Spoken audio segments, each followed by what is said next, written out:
Hello everyone, my name is John Harrimans, and thanks for tuning in to Trivia Media, where I dig into the hidden knowledge and history that humanity can use to empower ourselves against those wishing to control and enslave us. And today I want to dig a little further into Christianity, and in particular, Christ consciousness. In my last video, I went over the historic events and the political machinations that founded Christianity, based on the research of Ralph Ellis, showing that the historical Jesus was in fact a king and the leader of the Jewish revolt. But today I want to get into a little more of the philosophical tradition and the esoteric wisdom that's hidden in Christianity, if you have the mindset to see it. I myself am not a Christian in the traditional sense, but I would describe myself as an esoteric Christian, as I understand the deep spiritual knowledge that can be gained by stripping away the dogma that has been used to control humanity by the dark occult priest class, and look at the core teachings encoded into it. One reason I'm making this video today is because of the Christ is King movement that is blowing up because of the Candace Owens-Ben Shapiro feud, and Candace's reference to the phrase Christ consciousness, which I love.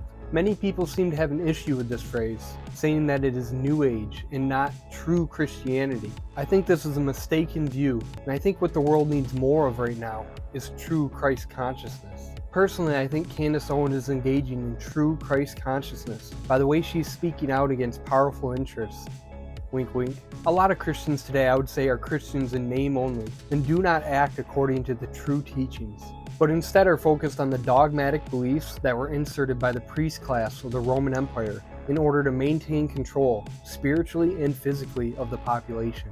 They have been led astray by the priest class to worship something that is the polar opposite of the true meaning of Christ. And with that, let's dig in.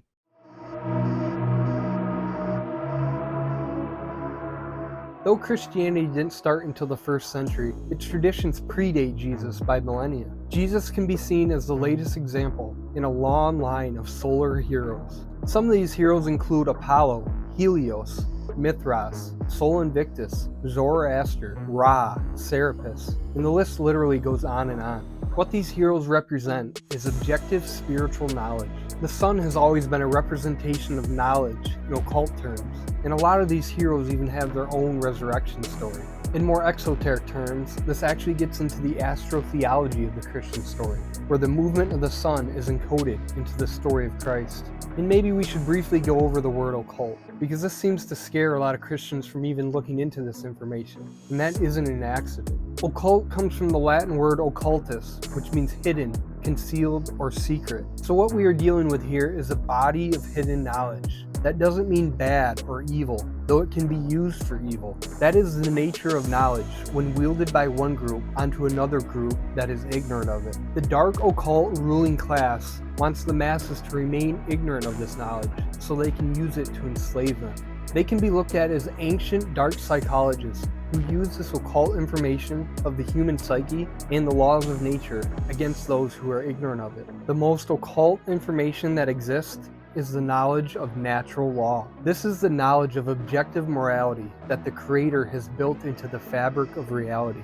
The knowledge of good and evil, or right behavior versus wrong behavior. This has also been referred to as God's law or moral law. In the Eastern tradition, it has been referred to as consequentialism and can commonly be referred to as the golden rule. The knowledge of natural law can also be referred to as conscience or common sense, though it isn't as common as it should be. Knowledge of the occult is a prerequisite for being spiritually awake. Without it, you are open to being ruled by those who do have this knowledge. The solar heroes, including Jesus, are a manifestation of the knowledge of natural law. The Son of God bringing light to the darkness, light always being connected with knowledge in occult terms. The priest class likes to use the black sun as their symbol because it represents weaponized knowledge, or knowledge that is kept hidden to enslave humanity. The solar heroes are not only about knowledge, but applying that knowledge with right action in the world. Let us look at the Christian Trinity for a minute. Here we have the Father, the Son, and the Holy Ghost. However, the correct order should be the Father, the Holy Ghost, and the Son. We'll get into why that is in a minute. This Trinity is the legacy of a much older Trinity. In the Babylonian Trinity, we have Nimrod the Father, Semiramis the Mother, and Thomas the Son. Notice that Thomas's birthday is on December 25th. We will get into this later. In the Egyptian Trinity, we have Osiris the Father or Creator God, Horus the Son, where we get the word horizon, and Isis, the lunar or feminine goddess. What all these trinities represent esoterically, or in other words, the occult meaning, is thoughts, emotions, and action. This is the true Holy Trinity. The Father represents thoughts, while the Holy Ghost, or the feminine, represents our emotions. Our thoughts and emotions are then wedded together to produce our actions. Christ consciousness can be thought about when all these are in alignment for truth. So you think, so you feel, so you act. Not just any action, but right action. You must first have conscience or knowledge of natural law, and then express that conscience with right action in the world. The Matrix is a very good allegory for the Trinity, as it is itself an allegory for waking up to the Matrix that we live in and having the courage to fight that evil. In the movie, the three main characters are a representation of the Trinity. Morpheus representing the Father, or the thoughts and knowledge needed about the Matrix. The female character, Trinity, notice Trinity, is a representation of the feminine care, or the heart. These two forces combine to make Neo, the Son, the manifestation of right action in the world to fight evil, Christ consciousness.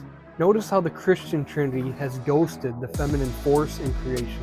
This was not done on accident, as this is also a representation of capital C care, as in care for what's right and wrong in the world, not just like I care about my car, or even care about a loved one. The dark occult priest class wanted this force removed from Christianity because it is dangerous to their worldly agenda. An example of this can be seen here in their ritual, the cremation of care, filmed here by Alex Jones at the Bohemian Grove meeting. The feminine force is our moral compass. What we care about is generally what we think about and what we take action on. So for the elite, it is important to numb that force in their own psyche in order to proceed with their immoral earthly agenda of enslaving humanity and creating the dark New World Order. Now let's dig a little deeper into what natural law is and isn't.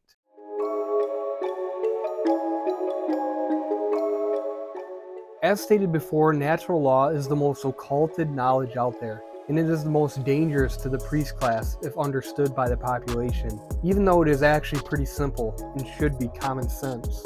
Natural law can be thought about as the binding laws of morality that govern the behavior of high consciousness beings, such as humans. These laws don't apply to the animal kingdom and shouldn't be confused with Darwinism or the law of the jungle, which when applied to humans is actually a satanic, might makes right, or rule by the most ruthless animalistic mindset. The two pillars of enlightenment that make up natural law are the non-aggression principle and the self-defense principle. This means that every human is a sovereign being, endowed by the Creator, and has the right to not be violated by others, and has no right to violate others. And if they are violated, they have the right to defend themselves with force from the violator. This is not about pacifism. To the contrary, it is about fighting evil in the world and sticking up for your rights. When trying to figure out what a right is, we must look at it in the negative, as a right is anything that we can do that does not cause harm to another human. This includes the right to defend one's property using force if necessary. The opposite of natural law is man's law. This is the idea that morality and rights are subjective and can be granted or taken away by the whims of earthly authorities, who think they are the true gods of this planet. This means that living the true Christian life is living a life of anarchy, not the communist form that people think of today, but living your life without violating the rights of others and defending your own rights and the rights of others. This doesn't mean no rules, but no rulers. The amount of freedom a society has is directly proportional to how moral a society is. As morality increases, so does freedom. And as morality decreases, we become more and more enslaved. We can see this happening in front of our eyes today, as we are losing more and more freedom as society becomes more and more immoral. Now let's go over some of the exoteric or outward teachings of Christianity and see that even those have an esoteric origin to them.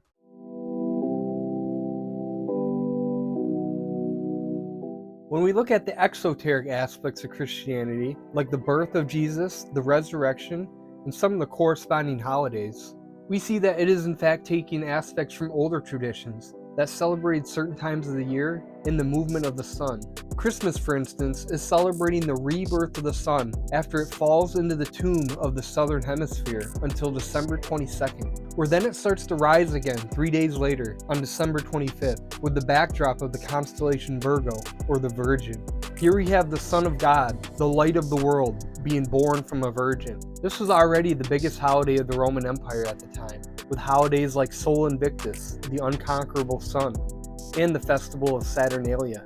Similarly, we have Easter, which is celebrated on the first Sunday after the Paschal full moon, or the first full moon after the equinox, which is on March 22nd. This is a celebration of the rising sun and the coming of spring, fertility, and life. This is why Easter is still celebrated with symbols of fertility, like rabbits and eggs. Even the word Easter most likely comes from the German fertility goddess of Istra, or Stara. So we can see that a lot of the core celebrations of exoteric Christianity actually have nothing to do with Christ. Instead, these elements were adopted from ancient solar myths and then incorporated onto the Jesus narrative, positioning him as a symbolic representation of the solar hero archetype. Before I get into the takeover of Christianity by the priest class, let's dig a little deeper into a group of Christians whose core teachings were actually teaching natural law, and that group was the Gnostic Christians.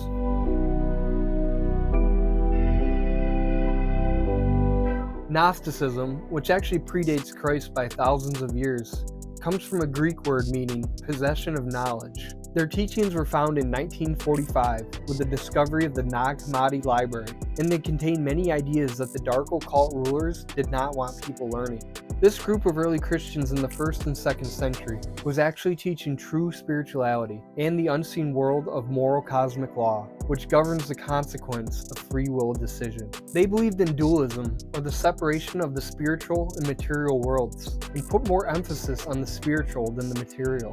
True spirituality being ultimately about waking up from worldly illusion, though they might have went a little too far with this in my opinion, as neither the spiritual or material world should take primacy over the other. It is about finding balance between the two, as we are the embodiment of spirit in the flesh. This is the spiritual playground where we are tested, and we must ultimately do our work here in the physical domain and fight the evil that we see in the world. The Gnostics were also teaching about what they called the archons, or the false rulers or masters of the earth, whether it was the earthly rulers or the unseen supernatural entities that animated them. The job of the archons was to prevent humans from achieving gnosis, or spiritual enlightenment. Many Gnostics believed in karmic consequence over many lifetimes, the transmigration of the soul, or reincarnation, though the ultimate goal was to escape from the soul trap of the physical world and reconnect with the divine where the souls originated. They believed that if you didn't acquire gnosis, or spiritual enlightenment, your soul would just keep coming back until it learned its lesson. Were the Gnostics the true progenitors of the teachings of Jesus? As we went over in my last video, Jesus might have been the leader of the Jewish revolt against the Romans, and was the leader of the Nazarene sect of Judaism, which was teaching esoteric ideas and venerated such things as the zodiac. He was also known to be influenced by his time spent in Egypt at the Comitian mystery schools. Though this historic Jesus wasn't the sinless leader that we are taught about in modern Christianity, his teachings were antithetical to Roman power and Orthodox Judaism. Now that we've looked into some of the older esoteric truths of Christianity, let's take a look at how the priest class has modified it to make it more friendly to their agenda of controlling the population.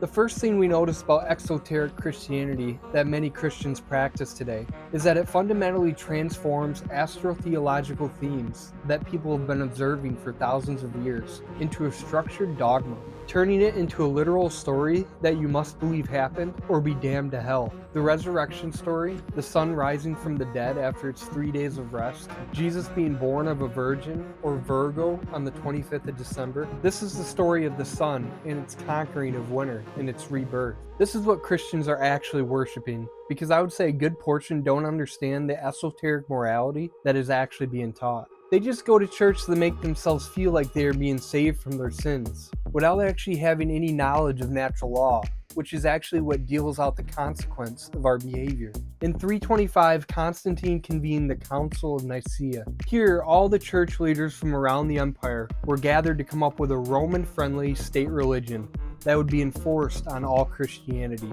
This new religion should actually be referred to as Constantinianity, as it completely bastardized the true teachings of Christianity. Here they got rid of Arianism, the idea that God created Jesus as a separate entity. Though still divine, he had a beginning and an end, instead favoring the idea that Jesus was indeed God himself in the flesh. This is also where the Christian Trinity of the Father, the Son, and the Holy Spirit was canonized, again getting rid of the holy feminine force. They also formalized the idea of the Catholic Church being the intercessor to God, severing the idea of having a personal relationship with the divine. Now you had to go through the priest class to talk to God. The Gnostic teachings were also wiped from the official doctrine, as it was based on having spiritual knowledge of moral law, and not blind belief in the authorities. Getting rid of the idea of reincarnation and having karmic consequence over many lifetimes, enforcing the one and done doctrine, while simultaneously pushing the fear of hell onto followers, ensuring absolute obedience, enforcing blind belief instead of true knowledge, as fear is the killer of the mind in the lowest form of consciousness. They left out parts of the Bible such as the Book of Enoch. Here they went over the Watchers or the Nephilim, who are said to be giants that mated with human women and caused havoc in the world. It also goes over things like the movements of the celestial bodies in the solar system, in particular the sun, the moon, and stars. We also have the canonization of man as God in Romans 13. Let everyone be subject to the governing authorities, for there is no authority except that which God has established. The authorities that exist have been established by God. Consequently, whoever rebels against the authority is rebelling against what God has instituted, and those who do will bring judgment on themselves. For rulers hold no care for those who do right, but for those who do wrong. Do you want to be free from fear of the one in authority? Then do what is right and you will be commended. For the one in authority is God's servant for good. But if you do wrong, be afraid, for rulers do not bear the sword for no reason. They are God's servants, agents of wrath to bring punishment on the wrongdoer. Therefore, it is necessary to submit to the authorities, not only because of possible punishment, but also a matter of conscience. This is also why you pay taxes, for the authorities are God's servants, who give their full time to governing. Give to everyone what you owe them. If you owe taxes, pay taxes. If revenue, then revenue. If respect, then respect. If honor, then honor. This is the complete inversion of God's law, putting the subjective laws of man above the objective laws of the Creator. This is actually Satanism, man claiming to be God on earth. This is the opposite idea enshrined in the Declaration of Independence, that man is endowed by the Creator with certain unalienable rights. In the Romans 13 view, every revolution against tyranny in history was immoral, because it went up against the entrenched authorities. Here's the thing, you cannot serve two masters. If government is your ultimate master and arbiter of your truth, you are not serving the objective moral laws of God. Why don't we see more Christian preachers speaking out against the government's immoral actions, like taxation and war? Well, because it puts their 503 tax status at risk. The true purpose of natural law, or God's law, is to make humanity free from slavery, so we are free to do actions that are within our natural rights, unencumbered. So why are they never talking about freedom?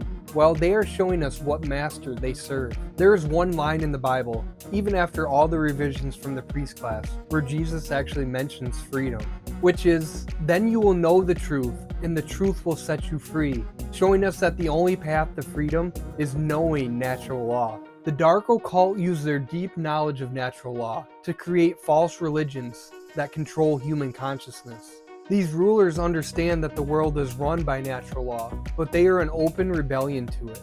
They believe that because there are universal moral laws governing the consequence of behavior, that the universe itself is a prison. They set up systems of control where they get others to do their dirty work for them in order to shield themselves from consequence, namely the military and the police. This works because they are not actually doing the actions for the karmic consequences dealt. It is actually their order followers that receive the brunt of the negative consequence. Now I want to get into some of the dialectics that are used by the priest class in order to control human thought in terms of spirituality and free will.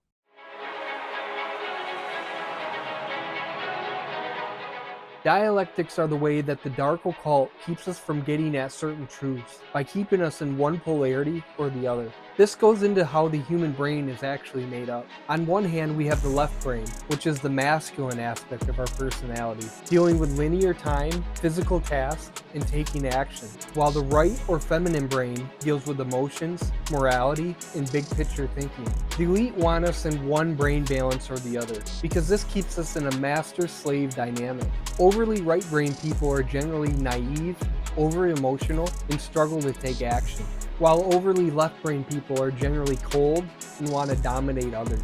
The idea is to strike a balance between these two aspects of our personality. This is actually another way to look at Christ consciousness, where both of these aspects of our brain are working properly and they wed together to create right action. This dynamic manifests in different worldviews, like left versus right, Republican versus Democrat, scientism versus religion, but also manifests in the worldview of randomness versus determinism. With determinism, you have overly religious people believing that everything is part of God's plan, and everything that happens is preordained to happen that way. This takes out the possibility for change and completely removes free will from the equation. This results in people not taking action and accepting the current condition, regardless of how much evil is in their midst, and they tend to live only for the afterlife. On the other hand, we have randomness. These are usually the people that believe in atheism and scientism and believe that the universe is nothing but a dead clockwork mechanism with no purpose. These type of people do not believe in natural law or any higher intelligence in nature. The only reason for reality is to exist. They have a survival of the fittest, animalistic mindset. Because they don't believe in any higher power, they put authority in man's laws, resulting in a belief in big government and totalitarianism. In reality, there is a component to each of these worldviews that must be balanced in each person's mind to create harmony with natural law. The deterministic component to reality is natural law, while the random component is free will. We all have free will to choose the actions we take, but we cannot escape the consequence of those actions, which are governed by natural law, which works perfectly 100% of the time, everywhere in creation. The resulting world of our free will either be chaos or order, depending on the aggregate behavior of the population. Being spirit in the flesh, it is our goal to create change for the positive in the physical world. We do this by knowing the objective moral laws and acting on that knowledge to create freedom in the world and fight the evil that we see. True spirituality is about being in the fight for good versus evil, not sitting on our hands waiting for the afterlife. Well, that's going to wrap up this video on true Christ consciousness versus dogma. And if you liked the video, please like and subscribe.